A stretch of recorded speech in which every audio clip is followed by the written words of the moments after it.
This podcast is a member of the Place to Be Nation family. Visit us at placetobenation.com, the only place to be in your pop culture world.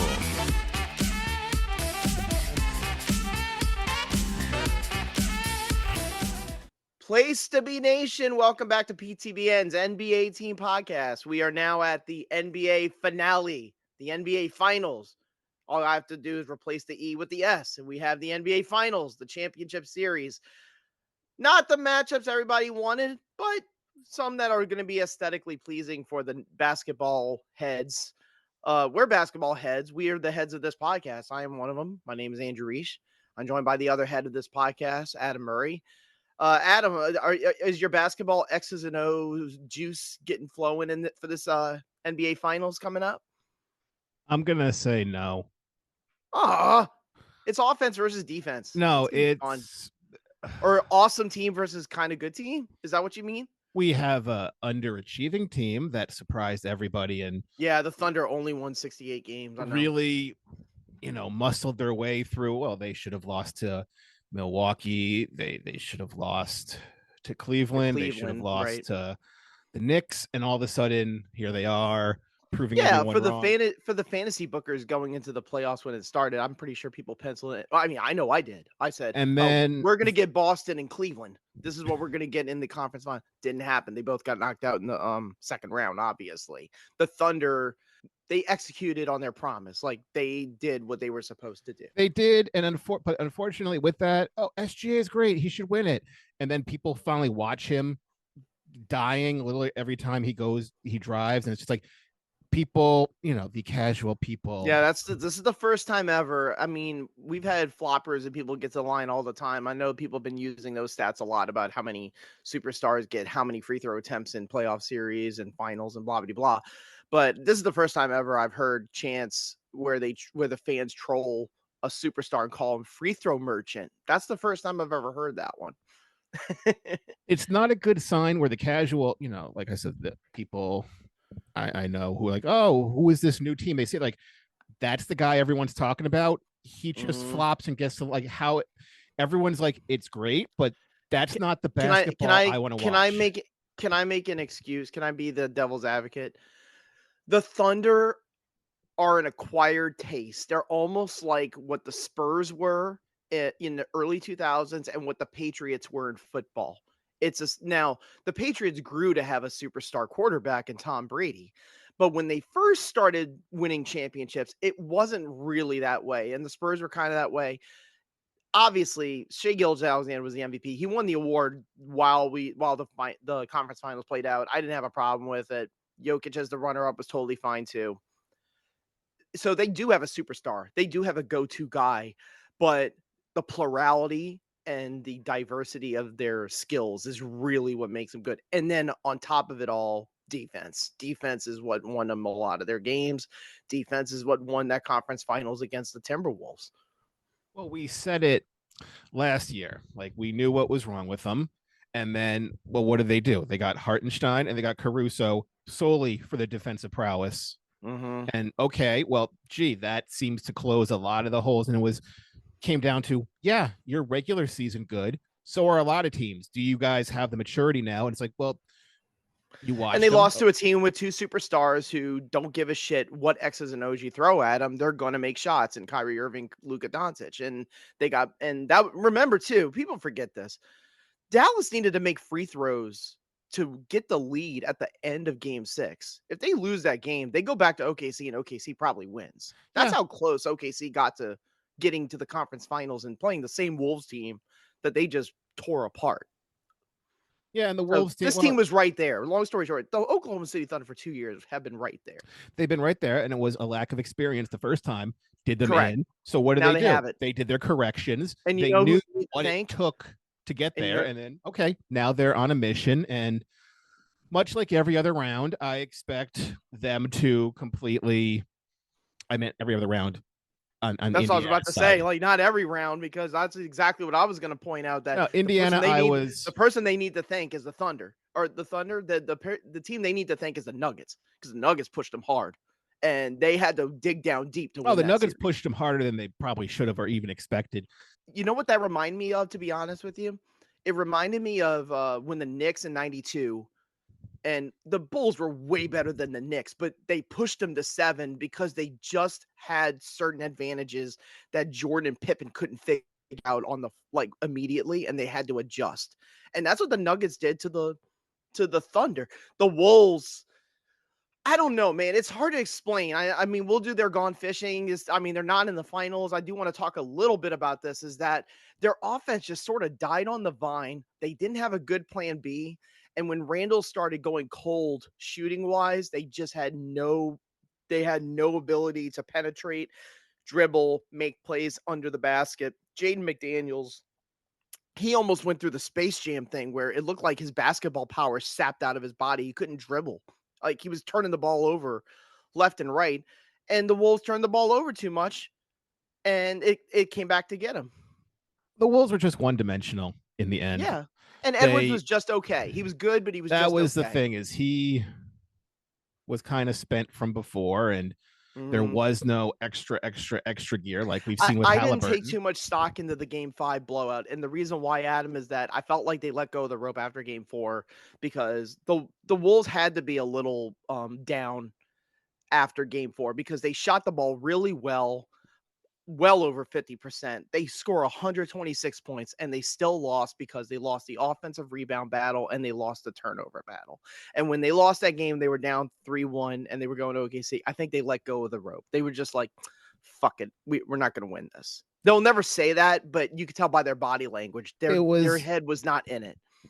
It was like the Celtics and the Knicks that you put you spent everything to get that one last win, and then, okay, yeah, we'll go to Game 6, and that will be we got nothing left. That'll be the end of it. You knew it was kind of there. Even with Indiana, New York, Game 6 wasn't really. It wasn't.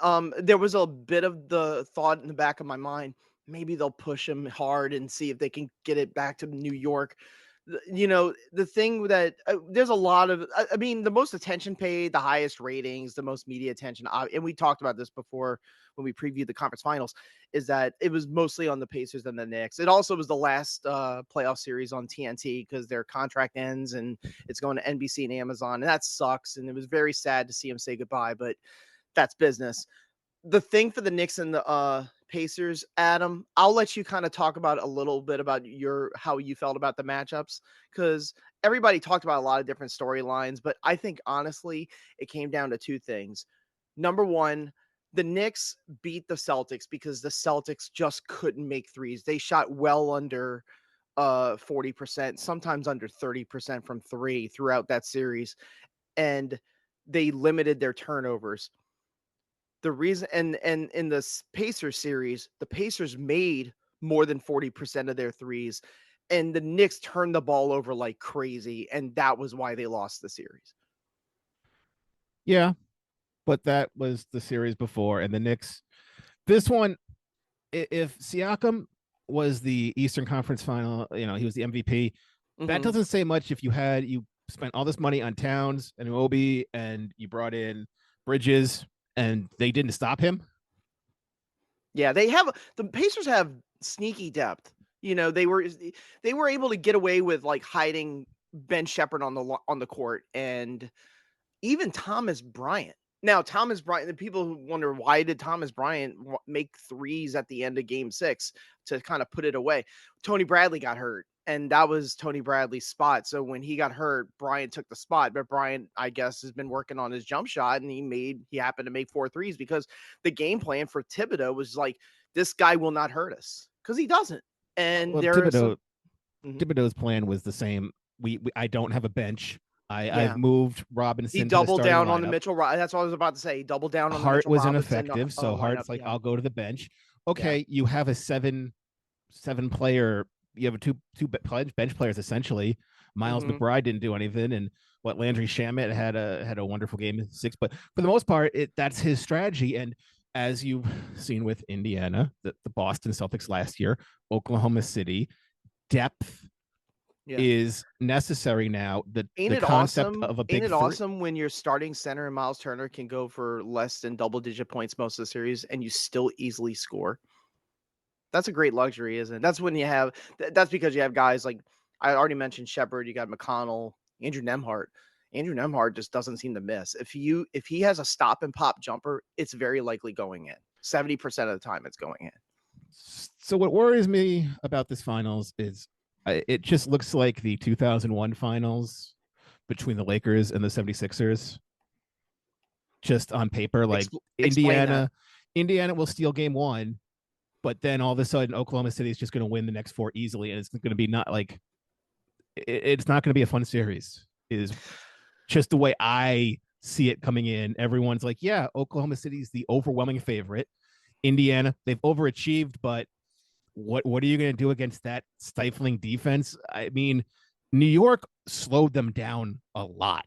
So the blueprint's out there how to get them to not score 130 points a game. Yeah, the Pacers didn't have games where they shot the lights out all the time. Game 3 and game 5, they stunk. They could not make a shot down the stretch. So there is a game, like you said, there is a blueprint. And there's a blueprint for beating the Thunder. And people are like, well, they're dominating most of their opponents. How was the blueprint? Well, Denver showed it. You throw wonky zones at them and you try to confuse Shai to figure out how to it. And if you don't foul Shai and he doesn't get his free throws, he doesn't get supercharged. And now you have to rely on Jalen Williams and Chet and Aaron Wiggins to make shots. And if they don't make shots, they could get rolled really fast because their offense is one-dimensional. Talking about Oklahoma City, their offense is one-dimensional, but Indiana not known for playing defense. They aren't. So, these games. I mean, I'm looking at some of these scores in the previous series between Indiana and New York. 120, 130 to 121, 114 to 109. There was the crazy one that went to overtime where Haliburton hit the crazy shot at the end of regulation. That was 138 to 135. Like these are high scoring games. They both play fast. So I'm interested to see how high the scoring is. So for your over under degenerate segment of the show, I would guess it's going to go somewhere between 210, like an over under total, because some of these games, the scoring might actually be pretty good. There's a couple of broad topics about this I do want to bring up. Number one, when we talked about the potential finals matchups, you and I talked about the 3 or 4 or whatever different potential matchups. And when we got to Oklahoma, Indiana, I think what we said was this is the matchup the league probably wants to see the least. And it's because of market share and ratings and such and such. However, I actually kind of like the fact that it's Oklahoma City and Indiana, because there's an old phrase. It's not about the X's and O's. It's about the Jimmies and the Joes. SGA is the MVP of the league, but the reason why the Thunder are really good is the X's and O's. And this finals is going to be about drawing up plays, adjusting coaching wise between Dane Yalt and Rick Carlisle, and who can get the leg up in terms of coverage schemes and playing fast and slowing you down. And that's really where the series is going to be won. It's not going to be SGA went off and he's averaged 50 points a game. I don't envision that. I don't see that for Tyrese Haliburton. I don't think Haliburton's going to go completely crazy in the finals. So I actually like the fact that people can stop talking about who's the alpha, who's elite, who's clutch. That shit's gone. All we have to worry about is basketball, because we have two teams that are just good at playing team basketball. The Thunder are great at team defense, obviously. The Pacers have a great team offense, if that makes any sense. Yeah. So I'm actually interested in that because of the fact that I don't have to sit here and talk about individual accolades and who's the GOAT and all this stupid shit. We can just worry about who's got the better team. The Thunder on paper have the better team because they're slightly deeper than Indiana, but Indiana has a little bit of depth, not the level of depth that Oklahoma City has. So, there's one thing for Indiana that worries me. In the last 2 series in game 3 at home, they stunk in both games, Cleveland and New York. If they do that against Oklahoma City, the series is dead right there, because they're either going to go down 3-0 or, like you had just said, they're going to go down 2-1 because they're going to steal one and they're going to give it right away. For Oklahoma City, what I want to know is when Haliburton gets his ball screen and all that stuff, do they hedge and leave someone open, or do they stay home on the shooters? because Thibodeau hedged and he paid for it because Indiana's all of their guys are making threes. Aaron fucking Nesmith is making threes. But can the Oklahoma City Thunder do that and compensate for it with their crazy athleticism and wingspan and bodies flying at you type of defense? So with that said, what is your no follow-up? Do you think there is no follow-up? Like, do you think the Pacers are going to be successful for the three-point line against Oklahoma City? No. Like, you think they're going to shoot well 20%?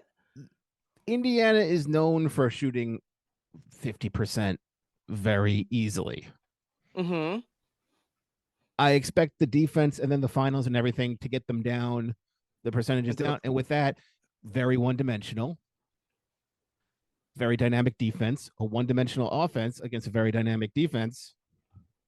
You have to go. That's why I have no follow-up. I'm sorry.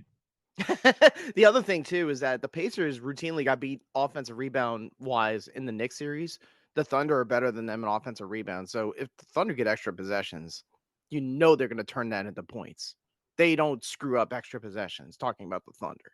So that's another concern. Like, Indiana has to be more aggressive attacking the glass. Can they do it? Yes, because you have Thomas Bryant and his 6 fouls you could just throw out there. But I just don't know if they want to risk getting in foul trouble because they know the free throw merchant is waiting and they're going to get their free throws.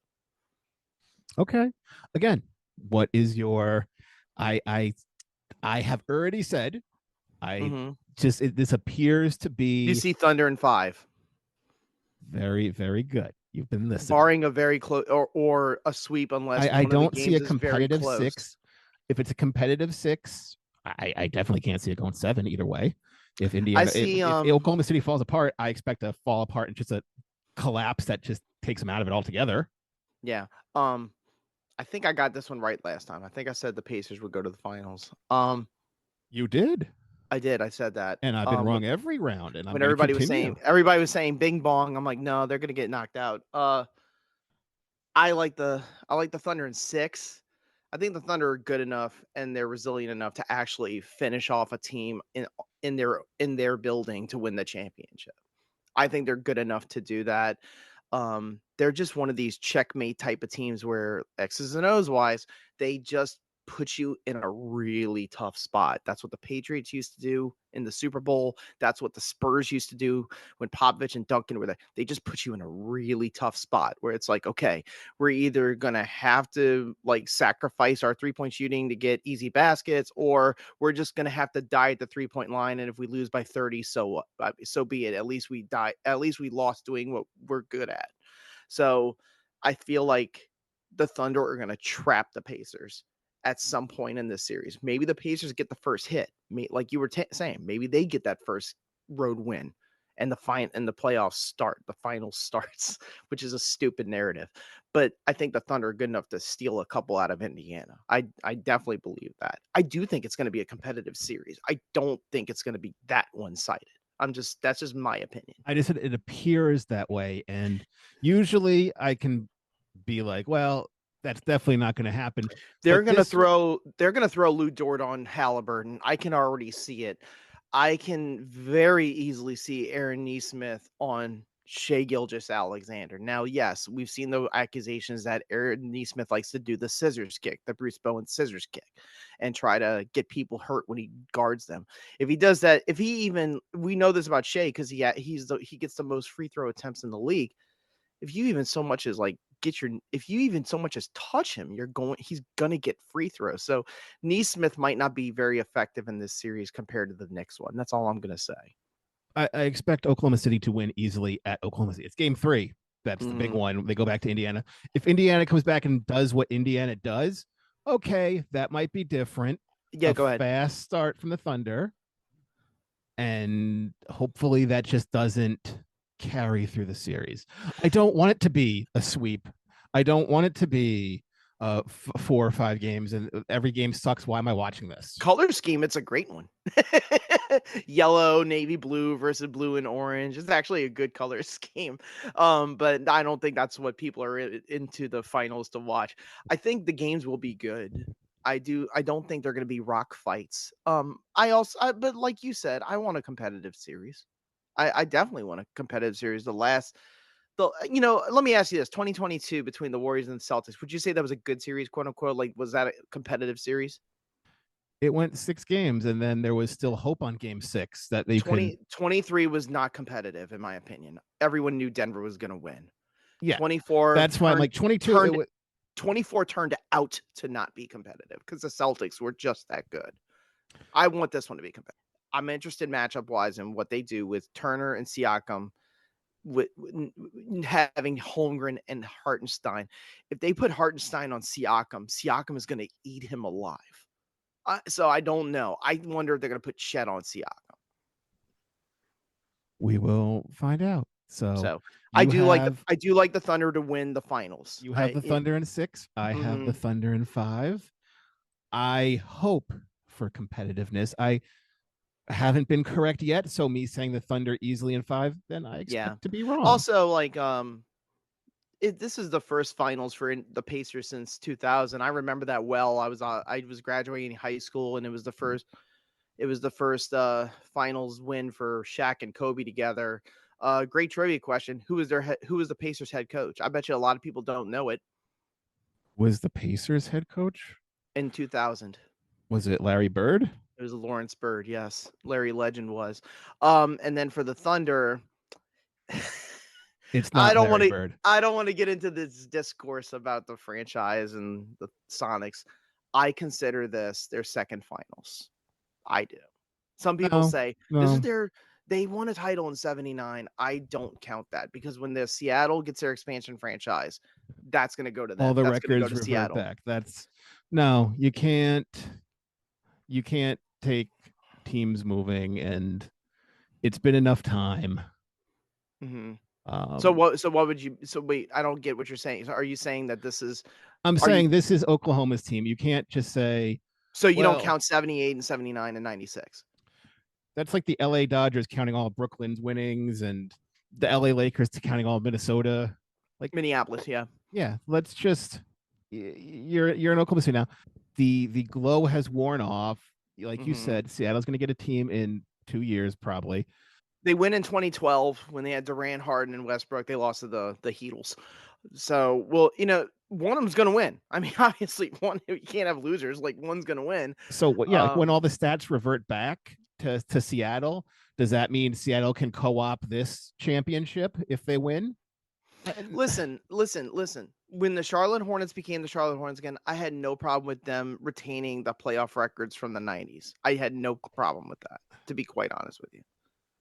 That's just me, though. Not everybody agrees with that point of view. Well, that's how most of our episodes go. Just a lot of agree to disagree. Well, with that said, enjoy the finals. For Andrew Riche, I'm Adam Murray. Have a good one. Take care.